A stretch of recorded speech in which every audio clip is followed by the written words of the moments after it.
இது வந்து குட்டி குட்டியாக உருட்டி வச்சுருக்கேன். மூணுத்தையும் அரேஞ்ச் பண்ணி பண்ணிக்கலாம், ரோல் பண்ணிக்கலாம். இது வந்து ஸ்நாக்ஸுக்கு அச்சு வச்சுருக்கேன். இந்த அச்சில் ட்ரை பண்ணலான்னு இருக்கேன். எப்படி இருக்கு பார்ப்போம்.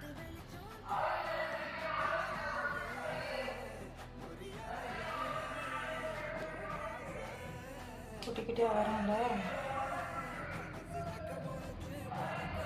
ரொம்ப குட்டியாக கட் பண்ணிட்டேன்.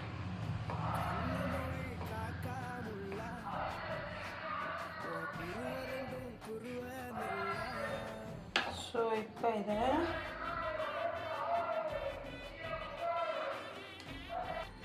இந்த மாதிரி ரோல் பண்ணி ஒன்று ஒன்று கட் பண்ணி எடுத்துக்கிட்டேன் இந்த அச்சில்.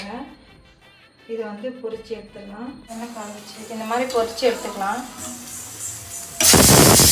இதில் பானிபூரி என்ன செய்யலாம், நம்ம சேர்த்து இல்லாமல் கிடைச்சோன்னா பானிபூரி, கலர்ஃபுல் பானிபூரி.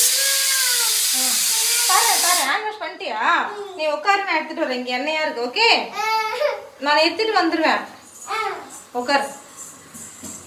எப்பா போட்டு பொரிச்சு எடுத்துக்கலாம்.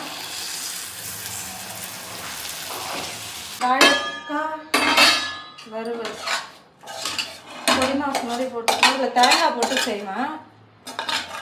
சாம்பாருங்கிறதெல்லாம் போடலை.